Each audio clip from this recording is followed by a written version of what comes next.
ॐ भूर्भुवः स्वः तत्सवितुर्वरेण्यं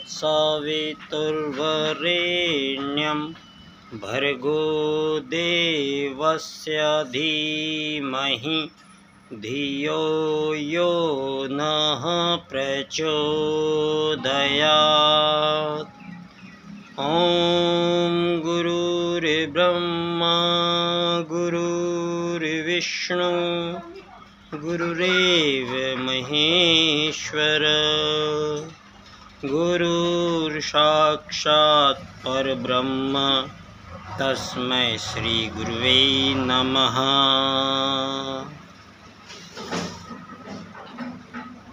परम पूज्य गुरुदेव परम वंदनीय माता जी सूक्ष्म रूप से विद्यमान है, नमन करता हूँ।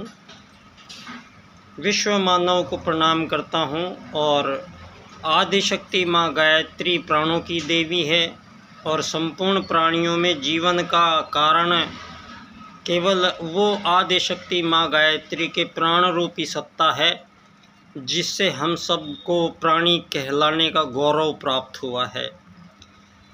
दोस्तों, यहाँ प्राणियों में प्राण ही गायत्री है और जितने भी प्राणी हैं उनका सबका जो भौतिक जीव शरीर है वो सबका 5 तत्वों से मिलके बना है, अग्नि जल पृथ्वी वायु और आकाश।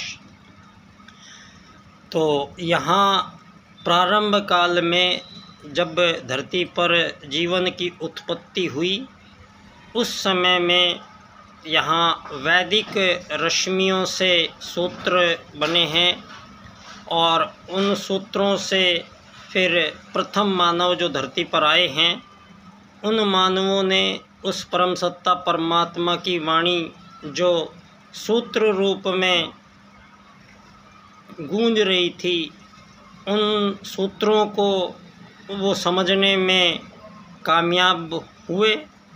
और प्रथम मानव ने जब उन वैदिक रश्मियों के सूत्रों को समझा तो प्रारंभिक सूत्र जो इस्तेमाल किया गया है परम सत्ता के द्वारा, जो संपूर्ण सृष्टि में जीवन का आधार के 2 सूत्रों का प्रयोग परम सत्ता परमात्मा ने किया है। प्रथम सूत्र है आत्मवत् सर्वभूतेषु और दूसरा सूत्र है वसुधैव कुटुम्बकम। आज ये 2 वैदिक सूत्र देखेंगे तो यहाँ 84 लाख प्रकार के जीव जंतु वृक्ष वनस्पतियों का अति विशाल जीवन साम्राज्य आपको धरती पर दिखाई देगा। और ये संपूर्ण जीवन जो साम्राज्य धरती पर आपको दिखाई देता है, ये केवल 2 ही वैदिक सूत्रों की अनुपालना अपने संपूर्ण जीवन काल में करते हैं। आत्मवत् सर्वभूतेषु के सूत्र को सबसे पहले मानव ने यहाँ समझा और समझाया है और उसी के अनुरूप यहाँ सतयुग कहलाया है। जो प्रथम जीवन आगमन काल है, जो प्रथम मानव आगमन काल है धरती पर, वो सतयुग कहलाया है। और हमारे पास सारे साक्ष्य मौजूद है धरती के पहले दिन के से और जीवों के पहले दिन से यहाँ पर और आज तक की गणनाएं हमारे वेदों में सुरक्षित पूर्ण रूप से विस्तारित रूप से व्याख्याओं के साथ उनका सबका आधार उपलब्ध है। तो यहाँ बात होती है आज मानव के संबंध में, और मानव के संबंध में जो बात होती है तो यहाँ सुर असुरों की बात आती है प्रारंभ काल में। और सुर असुरों के बीच के युद्ध को यहाँ मानवों ने, यहाँ से शुरुआत मानव करता है। और ये कहा जाता है कि यहाँ देवताओं और असुरों का यहाँ पर युद्ध चलते रहते थे। तो यहाँ जो ये बात चली है दुनिया में, इस बात के सुर और असुर के बनने से भी पहले की मानव जाति का यहाँ पर जिक्र नहीं किया जाता है। और जबकि संपूर्ण ये जो सुर असुरों के बनने की बात आई है, ये बहुत बाद की बात है, ये सतयुग के बाद की बात है। एक युग जो करोड़ों अरबों साल के युग हैं, ये यहाँ पर पहले से जा चुके हैं। यहाँ पर मानव जीवन के पद चिन्ह यहाँ अरबों साल पूर्व ही यहाँ पर आ चुके हैं। इस बात को आज का ये जो 2000 साल का इतिहास हमें सारी दुनिया को आज बताया गया है, इन 2000 सालों के इतिहास में हमें मानवों के संबंध में भ्रांतिपूर्ण, त्रुटिपूर्ण और झूठ प्रस्तुत किया गया और सारे संसार को आज ये डार्विनवाद और चार्ल्सवाद के विकासवाद के सिद्धांत के अनुसार धरती पर मानव जीवन के आगमन के संबंध में यहाँ मछली बंदर से होते हुए इंसान बनने की बात सारी दुनिया के मानवों के दिमाग में भर दी गई है। और ये बातें यहाँ चलती हैं कि यहाँ युद्ध चलते रहे हैं। ये युद्ध यहाँ कहा गया है कि सुर और असुर प्रारंभ काल से ही यहाँ मानव के सुर भी और असुर भी यहाँ युद्ध करते आए हैं। तो आज मेरा जो विषय है, मैं आप लोगों को ये कोशिश करूँगा, परम पूज्य गुरुदेव के साहित्य को पढ़ने के बाद मुझे जो स्पष्ट बातें ज्ञात हुई हैं, वो बातें मैं आप सब लोगों के साथ साझा करना चाहता हूँ।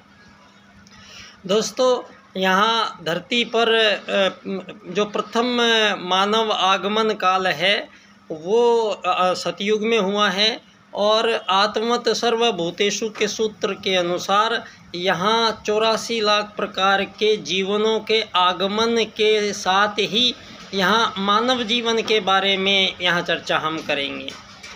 तो यहाँ परम पूज्य गुरुदेव के अनुसार धरती पर प्रथम मानव आगमन भारत में हुआ है और भारत में प्रथम मानव का नाम मनु है और मनु 10,000 साल तक तप करने के बाद तब सृष्टि की रचना में आगे मनु का योगदान है। तो यहाँ पर मनु का जो परिवार बना, पहला जो मनु का परिवार बना, वो पहला बड़ा परिवार जब हुआ और धरती पर मनु ने जब पहले भवन बनाकर रहना शुरू किया, वो सतयुग काल में हुआ है।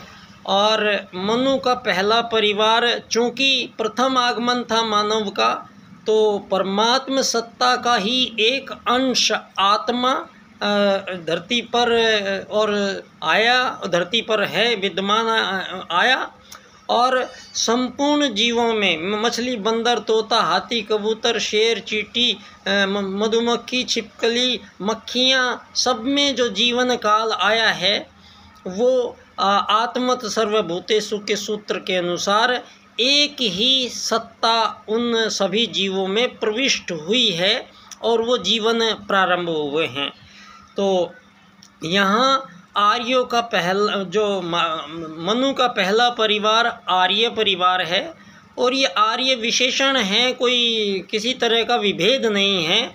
यहाँ विशेषण इसलिए है क्योंकि उन वैदिक रश्मियों से उन प्रथम आगमन हमारे ऋषि महर्षि मुनियों ने, उन वैज्ञानिकों ने जो यहाँ प्रयोग परीक्षण आर्यों के एक यज्ञ पद्धति का आविष्कार उन्होंने किया और ये यज्ञ पद्धति स्थूल, सूक्ष्म और कारण तीनों स्तरों पर अपनी पकड़, अपनी जुड़ाव इस यज्ञ पद्धति के माध्यम से मानव ने ये भली भांति जान लिया था कि मैं हूँ कौन।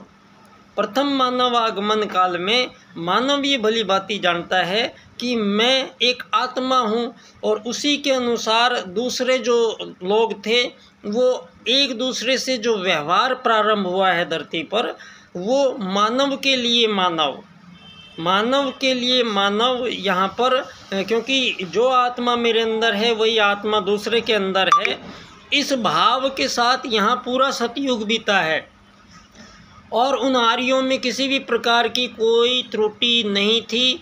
सभी आर्य एक जगह बैठ के सुबह यज्ञ करते थे। हम यज्ञ करने के उपरांत अपना खेती बाड़ी कृषि का जो कार्य प्रारंभ काल में ही उन्होंने शुरू किया, वो सब अपने कार्य में लगे रहते थे। और इतना लंबा जीवन काल बिना किसी त्रुटि के, बिना किसी मानवीय चिंतन की त्रुटि के वो आर्यों ने यहाँ संपूर्ण ब्रह्मांड से संपर्क सूत्र स्थापित करने का ज्ञान विज्ञान और संपूर्ण ब्रह्मांड के बारे में सारी व्याख्याएं और गणनाएं वो लोग यहाँ पर प्रथम आगमन काल में ही करते चले गए।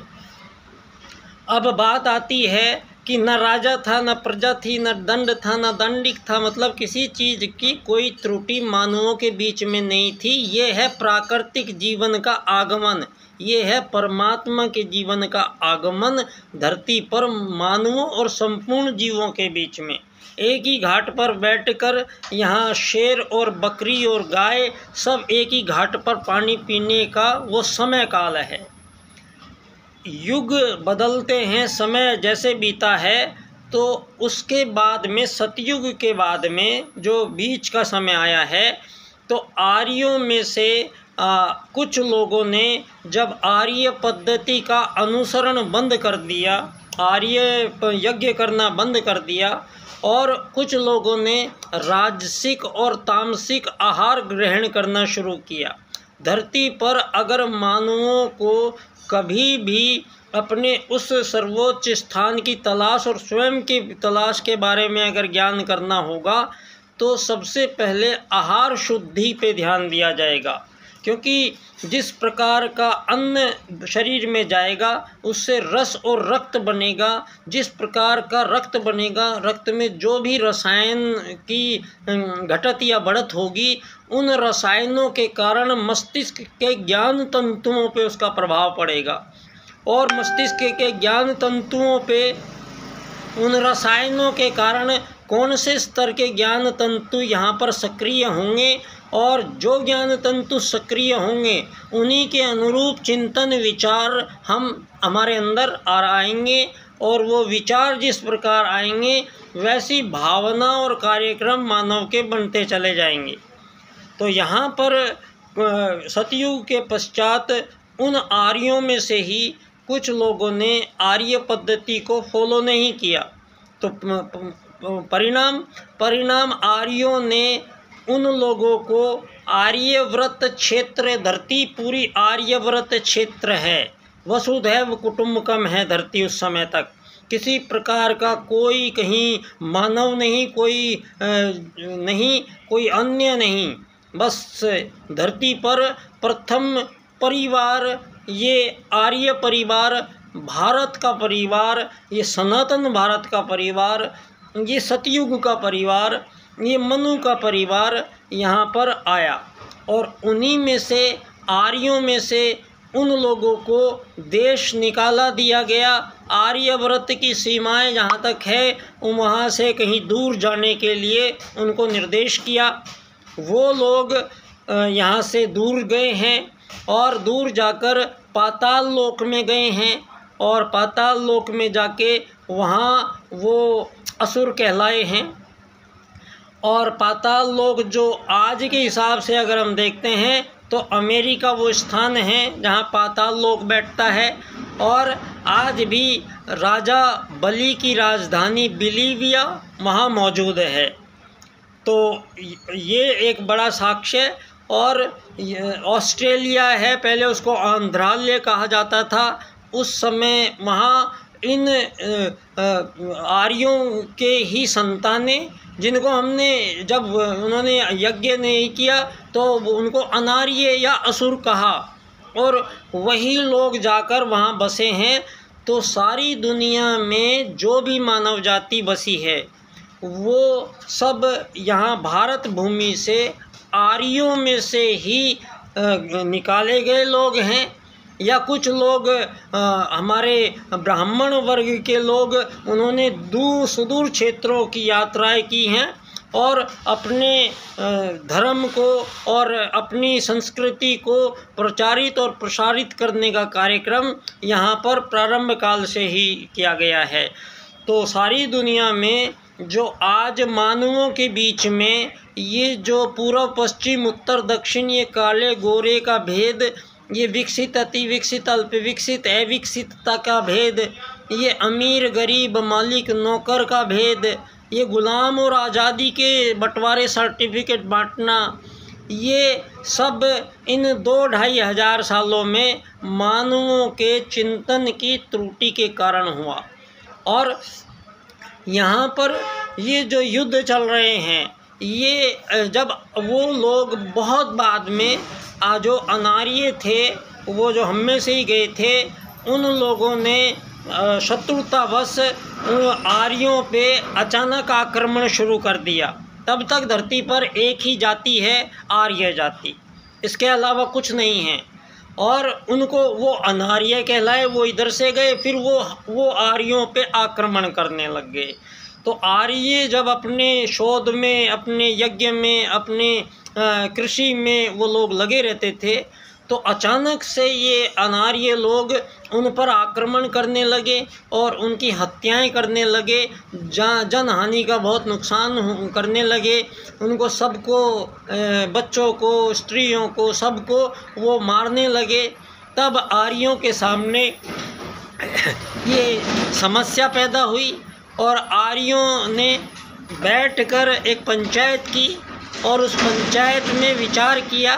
और विचार करने के बाद ये तय की गई बात कि अब जब वो आक्रमण करेंगे तो हम सब लोग उनको एक साथ नहीं रोक सकते। क्यों? क्योंकि वो युद्ध करने में, वो शिकार करने में, जानवरों को मारने में, कच्चा मांस खाने में, वो जंगलों में घूमने वाले जो लोग हैं, वो इन्हीं में से गए हुए वो लोग हैं जो बाद में जाकर वहाँ उन्होंने आक्रमण शुरू किया है। उन आक्रमण के बाद ही यहाँ धरती पर मानव ने जानवरों को खाना शुरू किया है। और ये जितने भी बात बताई जाती है, लोग नंगे रहते थे, जानवर खाते थे, ये सारे के सारे नीला रंग पोत के रखते थे। ये सारे के सारे इधर से गए हुए वो अनार्य और उन अनार्यों के द्वारा अपनाई गई पूजा पद्धतियाँ, रहन सहन के कार्यक्रम, वहाँ ये सब अनार्यों के हैं। यहाँ अब शुरू हुआ है। और जब अनार्यों ने आक्रमण किया तो आर्यों ने बैठकर और एक तय की गई बात, क्योंकि आर्यों में कुछ लोग बुद्धिमान थे, कुछ लोग बलशाली थे, कुछ लोग दिमाग से जल्दी काम करने वाले थे, कुछ लोग साफ सफाई करने वाले थे। तो सभी लोग ये 4 प्रकार के कार्यक्रम धरती पर जब भी मानव रहेगा तो मानवों को ये 4 कार्यक्रम करने ही पड़ेंगे। आज भी हो रहे हैं, पहले भी हो रहे थे, और जब तक मानव रहेगा यहाँ पर ये 4 कार्यक्रम करने ही पड़ेंगे। 4 प्रकार के मानव यहाँ पर धरती पर, इनको 4 प्रकार के कार्य यहाँ प्रत्येक मानव को करने पड़ेंगे। लेकिन कार्य करने के कारण मानवों की आत्मा में अंतर नहीं हो सकता, मानवों के जीवन में अंतर नहीं हो सकता। तो आर्यों ने अपने आप को 4 भागों में बांटा। पहले जो बलिष्ठ लोग थे, हष्ट-पुष्ट लोग थे, जो शौर्य पराक्रमी जो लोग थे, वो उन लोगों को युद्ध कला का प्रशिक्षण देना प्रारंभ किया और उनका नाम रखा गया क्षत्रिय। उनको क्षत्रिय कहा गया। कुछ लोग बुद्धिमान, परमात्मा सत्ता के चिंतन में लीन और जो आने वाली पीढ़ियों को आगामी जीवन के लिए तैयार करने की जो सामर्थ्य रखते थे, उन लोगों को ब्राह्मण कहा गया। उनका कार्य बच्चों को भविष्य के लिए तैयार करना और सारी मानव जाति को आत्मा, परमात्मा और अन्य चिंतन के बारे में अवगत कराते रहना और धर्म में संसार को बनाए रखने की जिम्मेदारी ब्राह्मण वर्ग की थी। ब्राह्मण वर्ग के बाद जो लोग बुद्धिमान थे तो उनको वैश्य कहा गया और वो लोग इनके रहन सहन का, खान पान का, आवश्यकताओं की पूर्ति का सारा इंतज़ाम वो करते थे, उनको वैश्य कहा गया। और जो साफ़ सफाई करते थे उनको शूद्र कहा गया। ये सिर्फ काम करने के कारण कहलाए। और ये चारों के चारों प्रकार के कार्य करने वाले लोग रात को जब घर पे जाके सो जाते थे तो सुबह उठ के सारे एक ही यज्ञशाला में बैठते थे, और सारे के सारे ब्राह्मण, क्षत्रिय, शूद्र, वैश्य वो सारे के सारे बैठकर यज्ञशाला में यज्ञ करने के उपरांत अपने अपने कार्यों पे चले जाते थे। तो यहाँ से ये जातियों का प्रारंभ हुआ है। ये जातियाँ नहीं थी, कार्य विभाजन था। जाति एक ही है, आर्य जाति। और धर्म दोस्तों, धर्म कोई अन्य विषय वस्तु नहीं है। इसको व्याख्यायित हम कुछ चीज़ बना के करें, कुछ कपड़े पहन कर करें, कुछ दूसरी नौटंकी करके करें, तो धर्म विषय ये इन कार्यक्रमों का काम नाम धर्म नहीं है। धर्म धारण करने के सत्य, अहिंसा, अस्तेय, परिग्रह, ब्रह्मचर्य, ये गुण जो मानवों को मानवता के साथ जोड़ के रखते हैं, उन गुणों को अपनाने की पद्धति को धर्म कहा गया है। और ये धर्म एक ही, मानव एक है तो धर्म भी एक है, अलग अलग नहीं हो सकते हैं, क्योंकि धरती पर मानव एक ही आया है। तो ये जो बाद में हिंदू, मुस्लिम, सिख, ईसाई, जैन, पारसी, बौद्ध, यहूदी बनते चले गए हैं, ये धरती पर कुछ महामानव आए हैं, और उन महामानवों ने उस ईश्वर की आराधना के लिए अपनी कुछ पद्धतियाँ ईजाद की। कुछ अलग अगरबत्ती हिलाई, किसी ने टोपी पहनी, किसी ने हाथ जोड़े, किसी ने कुछ किया। तो इस कारण, ये करने के कारण इन लोगों ने यहाँ पर अलग अलग प्रकार के धर्मों में ये दुनिया बट गई है। और आज सारी दुनिया पिछले 2000 सालों में यहाँ कुछ जो शब्दावलियाँ कभी थी ही नहीं, जो पैदा होने का सवाल ही नहीं था, वो शब्दावलियाँ मानवों ने यहाँ षड्यंत्र पूर्वक जानबूझकर इन शब्दावलियों को गढ़ा है। और ये सब जो शब्दावलियाँ गढ़ने का जो संपूर्ण कार्यक्रम संपन्न हुआ है, उसका नाम है पूंजीवाद। पूंजीवाद एक ऐसा शब्द है जो आज राजनीति में सबके गले की फांस बन चुका है धरती पर। इस फांस को निकालने का काम भी इस सनातन भारत से पुनः उस युग परिवर्तन प्रक्रिया के अंतर्गत, जिसमें स्वयं महाकाल युग परिवर्तन का उद्घोष कर चुके हों, यहाँ ये फांस निकालने का भी काम, यहाँ पूंजीवाद का समापन यहाँ कर दिया गया है। नवयुग के वास्ते ये कार्यक्रम हुआ है, ये काम किया है परम पूज्य गुरुदेव के प्रथम शिष्य पंडित दीनदयाल उपाध्याय जी ने। पंडित दीनदयाल उपाध्याय जी जो विश्व को एक ऐसी राजनीति प्रदान करते हैं कि जो पिछले 2-2.5 हजार सालों से मानवों के बीच जितने भी युद्ध, शोषण, वध, हत्याएं चल रही हैं, जितने भी यहाँ समस्याएं धरती पर मानवों के बीच हैं, उन सारे संसार की सभी समस्याओं की, अर्थात 7 अरब लोगों की सारी समस्याओं का पूर्ण निराकरण और निदान करने वाला, यहाँ पर विश्व को एक नई राजनीति प्रदान करने वाले वो 4 सूत्र, वो एक देव व्यक्ति यहाँ पर प्रदान करके गया, जो आजीवन ब्रह्मचर्य से रहा, जो बाल्यकाल से ही अपने सब सगों को खो बैठा, और जिसके पास कुछ नहीं था वो अदना सा एक आदमी, और वो परम पूज्य गुरुदेव का शिष्य, वो जाकर और दिल्ली पहुंचकर और जवाहरलाल नेहरू जी के सामने खड़ा हो जाता है, और वो दीनदयाल उपाध्याय, वो छोटा सा आदमी, वो 4 राजनीतिक सूत्र बम्बई में दुनिया को आगामी सतयुग की राजनीति प्रदान करने के लिए वो 4 राजनीतिक सूत्र अपने बम्बई अधिवेशन में अखिल भारतीय जनसंघ जनसंघ बनाया गया, क्योंकि ये पूंजीवाद को लाने का संपूर्ण कार्यक्रम करने का जो षड्यंत्र है वो है ये आज़ादी और गुलामी। ये आज़ादी और गुलामी संभव नहीं है। क्यों? क्योंकि परमात्मा ने आत्मत सर्वभूतेषु का सूत्र संपूर्ण जीवों के लिए दिया है, और संपूर्ण जीव एक दूसरे से जो व्यवहार करते हैं वो इसी सूत्र के कारण करते हैं। तो यहाँ चिड़िया चिड़िया में अंतर नहीं किया जा सकता, यहाँ तोते तोते में अंतर नहीं किया जा सकता, यहाँ किसी भी मानव में कोई आज़ादी गुलामी खेलने का यहाँ प्रावधान नहीं है।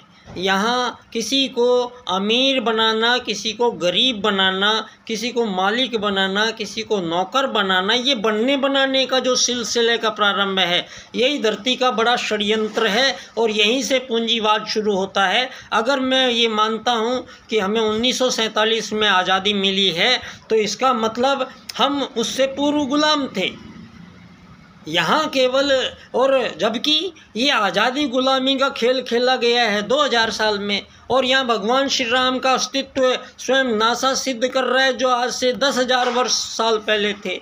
तो हाँ, क्या भगवान श्री राम आपके गुलाम थे? क्या भगवान श्री कृष्ण आपके गुलाम थे? यहाँ या फिर हमें आज़ादी देने वाले कौन होते हो? आपका तो अस्तित्व ही कुछ नहीं। फिर आपके पास ये कलम कहाँ से आई कि आप धरती पर यहाँ आज़ादियाँ लिख लिख कर बांट के देने वाले? आपकी ये आज़ादी के सारे कागज़ धरती से फाड़े जाएंगे। अब कोई आज़ादी गुलामी नहीं होगी अब धरती पर। ये यहाँ ये सारा विधान 4 सूत्र पूरा कर रहे हैं।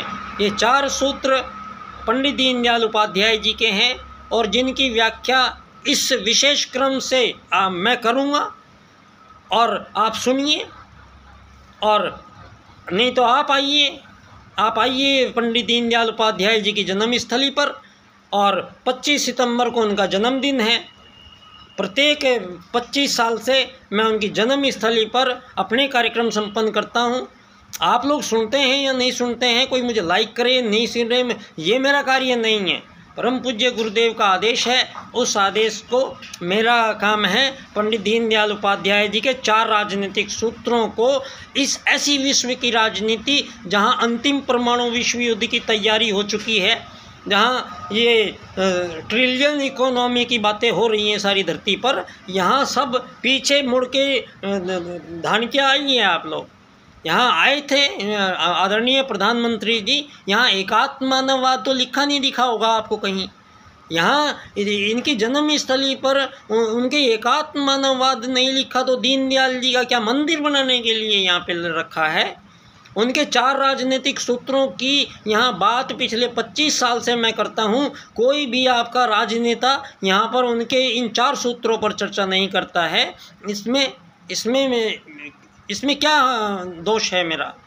यहाँ मैं आदरणीय नरेंद्र मोदी जी, प्रधानमंत्री जी, मैं आपके पीएमओ में जाके 2 किताबें आपको अपने विषय एकात्म मानववाद से समग्र व संपूर्ण वैश्वीकरणवाद कैसे होगा मैं लिख के दे के आया था आपको। कभी तक कोई जवाब नहीं आया है, तो मैं दोबारा फिर जल्दी ही आपके पीएमओ में आ रहा हूँ और अपना आगे का कार्यक्रम मैं लेके आ रहा हूँ सर। और 25 सितंबर को मैं पुनः निवेदन करता हूँ इस संसार के उन लोगों से जो ये आपकी वोट लेकर ये लोकतंत्र जिसको बता रहे हैं, तो लोकतंत्र को चला कौन रहा है? क्या आपके देश के प्रधानमंत्री, राष्ट्रपति के पास इतनी सामर्थ्य और पावर है कि आप अपने रुपये की कीमत तय कर सकें? सारी दुनिया के मानव जो आज़ाद कहला रहे हैं और पूंजीवाद से चल रहे हैं, और पूंजी का मतलब है धन, और आपके देश का जो धन है उस धन की कीमत तय करने का अधिकार क्या प्रधानमंत्री, राष्ट्रपति को है? किसी को नहीं है। तो कौन सी आज़ादी? धन आधारित जीवन पद्धति कृत्रिम जीवन प्रणाली है, और ये मानवों पे फिट नहीं बैठती है। और जो इन हज़ारों सालों में जो गलतियां मानवों ने की है, उन सारी गलतियों को ठीक कर दिया गया है स्वयं यहाँ महाकाल सत्ता के निर्देशन में। युग परिवर्तन का ये संभवतः अंतिम चरण चल रहा है दोस्तों। उल्टे को उलट कर सीधा कर दिया जाएगा। ना कोई अमीर बनेगा, ना गरीब बनेगा, ना मालिक रहेगा, ना नौकर रहेगा, और ये आज़ादी गुलामी के फेर सारे हट जाने हैं। अब जो आगे होने जा रहा है, धरती की सारी धरती पे 7 अरब लोग रहते हैं। इन 7 अरब लोगों के बीच में जितनी भी कृत्रिम सीमा रेखाएं हैं, इन सब का समापन होने जा रहा है। कोई भी एक सीमा रेखा धरती पर नहीं रहेगी।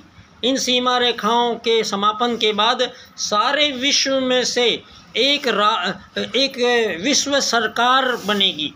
ये विश्व सरकार बनाने की पद्धति और पॉलिसी पे हम चर्चा करेंगे। इस पे बहुत चर्चा करने की आवश्यकता पड़ेगी। और ये जो विश्व सरकार होगी, ये विश्व सरकार यहाँ धरती पे नहीं रखी जाएगी, इसको अन्य किसी एक स्थान पर स्थानांतरित किया जाएगा, और उसमें से विश्व सरकार ही होगी जो धरती के 7 अरब लोगों के लिए संपूर्ण प्लानिंग करेगी, संपूर्ण कार्यक्रम करेगी। यहाँ धरती पर 2 ही विधान हैं परमात्मा के विधान के अनुसार, या तो राजा या प्रजा, या सरकार या पब्लिक। तो यहाँ आपका तीसरा विभाग जो षड्यंत्र पूर्वक करके आपने धरती पर प्राइवेट सेक्टर नाम का जो जिन्न मानव के अंदर घुसाया है, इसका विधान नहीं है। यहाँ प्राइवेट सेक्टर का यहाँ पर नहीं बन सकता मानवों के बीच में। यहाँ 2 ही विधान रहेंगे। तो एक ही विधान, एक रहेगी विश्व सरकार और सारी दुनिया रहेगी पब्लिक। और ये चुनाव वहाँ पर ये 5 वर्षीय चुनाव नहीं होंगे, वहाँ कम से कम 10-20 साल के लिए चुनाव होंगे। और वो सारी दुनिया में जो भी लोग हैं, धरती पर जो भी सामान है, धरती पर जो भी कार्यक्रम होने हैं, धरती पर जो भी चीज़ बनानी है, धरती पर जो भी कार्यक्रम कराने हैं, धरती पर मानवों को क्या सिखाना है, ये सारा का सारा तय वो विश्व सरकार करेगी। और विश्व सरकार बैठकर करेगी, और धरती के सारे 7 अरब लोग अपने उस विश्व सरकार की 4 घंटे की नौकरी करेंगे।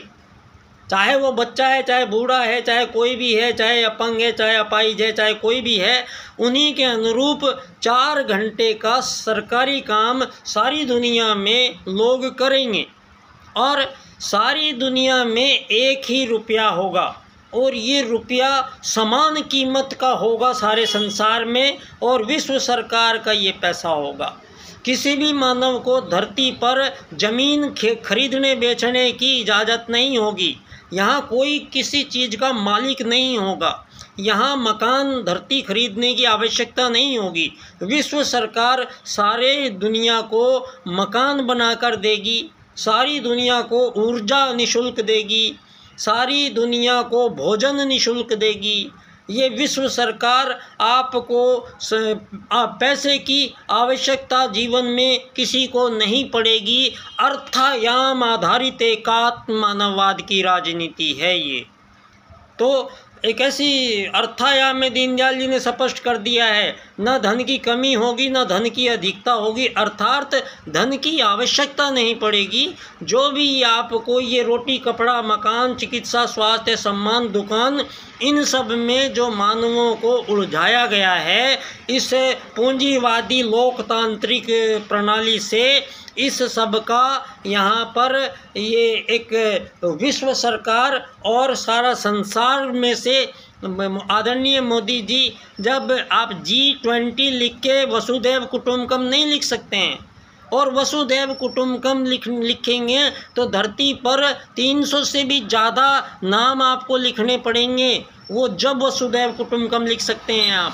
और मैं आपको सभी बुद्धिमानों को एक चीज़ और बता देता हूँ, जब तक आप आत्मवत् सर्वभूतेषु नहीं लिखेंगे, तब तक वसुधैव कुटुंबकम शब्द लिख नहीं सकते हैं, आपको अधिकार नहीं है। उस शब्द को आप व्याख्यायित नहीं कर पाएंगे जब तक आत्मवत् सर्वभूतेषु नहीं लिखा जाएगा। तो यहाँ गलती क्या कर रहे हैं, यहाँ इस आत्मवत् सर्वभूतेषु से सारे के सारे लोग पीछा छुड़ा रहे हैं। यहाँ आत्मवत् सर्वभूतेषु को इन मंदिरों में, इस धर्माचार्यों के पास सुरक्षित रख दिया इस शब्द को, और वसुधैव कुटुंबकम को ले जाके G20 में रख दिया। ये नहीं हो सकता है। पहले आप दीनदयाल उपाध्याय जी के एकात्म मानववाद की धरती पर बात होगी। पहले एकात्म मानववाद मतलब सारे मानवों में जो अंदर निवास करने वाली उसकी पहचान है। अब इस बार दीनदयाल जी ने पुणे से मानव की पहचान और मानव के लक्ष्यों का पुनर्निर्धारण हुआ है। तो सारे संसार में यहाँ संपूर्ण रूप से युग परिवर्तन के लिए एक बहुत महत्वपूर्ण जो कार्यक्रम यहाँ हुआ है, पंडित दीनदयाल उपाध्याय जी के 4 राजनीतिक सूत्र, आर्थिक लोकतंत्र द्वारा अर्थायाम आधारित एकात्म मानववाद की राजनीति की विश्व में स्थापना, उसके बाद विश्व मानव को अंत्योदय की प्राप्ति होगी। ये अंत के व्यक्ति को लाभ प्रदान करने वाली बात को अंत्योदय नहीं कहते हैं। पंडित दीनदयाल उपाध्याय जी का अंत्योदय एक ही रेखा हो जाएगी, अंत में कोई बचेगा ही नहीं। आप किसको लाभ देंगे? ये लाभ देने का आपको कार्यक्रम ये अब बंद कर दिया जाएगा। आप लोगों का ट्रिलियन इकोनॉमी धरती से चली जाएगी और इस धरती से सारे के सारे परमाणु बम, जितने भी बम बनाए हैं आपने, ये सारे के सारे एक ही दिन में समुद्र में फेंक दिए जाएंगे। वो विश्व सरकार धरती से सारा कूड़ा कचरा साफ करके एक ही दिन में साफ कर दिया जाएगा और सारी मानव जाति को ये श्योरिटी हो जाएगी, आपको कोई घबराने की ज़रूरत नहीं होगी। कुछ चीज़ें हैं जो आपको मानव होने के नाते करनी पड़ेगी। उनमें सबसे पहले है एक पुरुष और एक स्त्री का ही यहाँ पर विवाह के बाद शारीरिक संबंध स्थापित हो सकेगा। एक ही धरती पे चीज़ यहाँ पर होने जा रही है, चाहे इसके लिए कुछ भी होगा, लेकिन होगा यही। एक पुरुष एक स्त्री का विवाह पश्चात संबंध हो सकता है, अन्यथा यहाँ किसी का संबंध ये आप मानवाधिकार के नाम पर हमारे सनातन भारत की धज्जियाँ हमारे उड़वाई है आप लोगों ने। आपने इन सरकारों पर दबाव डाला के हमारे सुप्रीम कोर्ट के माध्यम से यहाँ पर पति पत्नी के शरीरों को जो अलग करके और उनके बीच संबंध अन्य संबंध बना सकते हैं। और कई ऐसे जो मैं बोलने में भी मुझे शर्म आती है, आपने ऐसे प्रावधान करा के हमारी आज की दुनिया को वैश्विक ये जो बनाया है, इस वैश्विक की स्थिति को ही अब भारत लीड करने जा रहा है, अपनी संस्कृति से, अपनी राजनीति से, अपने धर्म से और यहाँ की मानव प्रजाति के उन आर्यों से। तो हम अपने विषय पर निरंतर आगे बने रहेंगे और 25 सितंबर को धानक्या स्टेशन पर आप सभी का आपका आगमन का इंतज़ार रहेगा। मैं बच्चा डॉक्टर आप सभी को पुनः प्रणाम करता हूँ, नमन करता हूँ और सब गुरुजी की साक्षी में हो रहा है, इससे प्रसन्नता बनी रहती है। धन्यवाद।